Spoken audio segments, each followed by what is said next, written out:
Hello and welcome to our fun training video today where we'll see how Richard Rapport won against Shakar Mamedyarov in the recent Aimchess Rapid knockout using a fun little wrinkle in the Italian where we don't play quick castles but decide to get a little bit funky with the move order. So this modern Italian is something you'll have seen a million times if you binge chess videos on YouTube. But seriously though, instead of castling, White decides to play knight d2. And you may be wondering, well, why is it that White is just refusing the castle short?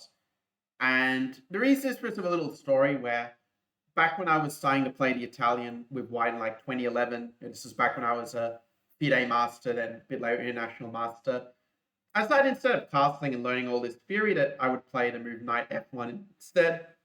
Okay, sometimes I would go h3 and then knight f1 just to avoid any knight g4. But the point is I would get some position like this with knight g3. And, you'd basically try to castle, but where you didn't have to waste a move on rook e1. Like, say, if you had a position like this, then you didn't have to play rook e1 to clear f1 for the knight, but you were just able to do it in one move. And, well, it's a line that I had pretty good results with. Definitely something that could keep your opponents guessing. If they went d5 instead, I'd often go like queen e2 then, and they'd have some fun lines where you could sort of try to attack their king by sort of saying that, well, we didn't castle, so maybe we can go g4, g5 at a good moment, just rip open the king. So if you definitely want to attack the opponent's king, this is kind of a fun system to do so.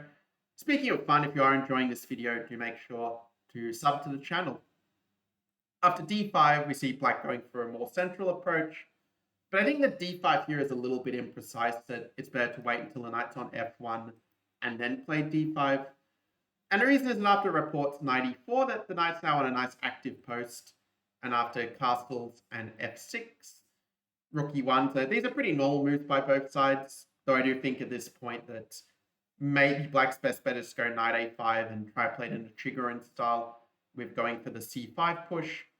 And it'll sort of make sense why black might do this when we see what happens in the game. So after rook e1, king h8, White does actually decide to play the move knight to g3, just getting the knight out of the way of any f5 sort of attack. And I'm a bit surprised that black played the move bishop e6 here, because it's just walking right into Rapport's next move. Rapport just plays the move d4, using the fact that the bishop's undefended, so black can't just simply take the d4 pawn. And after bishop g8, d takes e5 and f e5. This is how the game played out, and we see that the pawn on e5 is isolated, and with bishop to e5 it's developing more and more pieces. Black played the move knight f6, trying to just block the attack on the bishop. Maybe he was a bit nervous that after something like queen d7, that maybe this pin could be a bit of a problem. Well, White's much better, but it's probably for slightly different reasons, like e5 being weak and the bishop's looking maybe a little bit weird. At least the g8 bishop looks a bit funny. The a7 bishop does give some counterplay, at least. But at this point, White's definitely much better, and after knight to f6, White decides, when in doubt, swap pieces. So bishop takes g8, queen takes d1, rook a takes d1, king takes g8, and there are many possible moves here. Knight e5 is not going to be one of them, because after takes, and then a move such as knight g4, I mean, this is very, very scary. You don't want to allow this sort of play against your king. So I decided to take on f6 instead, saying that if rook f6, you just have a very beautiful outpost for the knight, good knight, bad bishop sort of stuff. And after gf6 played in the game, we have rook to d7. This is how Rapport played it, rook f7. And after rook ed1, so we want to keep the rook on the 7th rank, because as my first chess coach, John Paul Wallace, liked to say, rook on the 7th rank equals money in the bank. Black played the move rook d8 in this position, and okay, if they play something like rook c8 instead, actually while we'll play a similar move to what we'll see in the game. That's a little hint I'll give you before we give you a little puzzle here. So what would you play in this position if you were White? Let me know in the comments below what you would play. We'll see how many of you managed to correctly guess this move. I was hoping there'd be another puzzle for a fun variant of the game, but there's just one of these games was just like very smooth from White's point of view. And Black's moves were natural, but not that great. So let me tell you what move it wasn't, first of all. It wasn't the move rook to c7, because, well, it turns out actually it's a little bit of a trap that after knight a5, your rook actually gets kind of trapped here after like bishop to b8, rook e7, bishop to d6.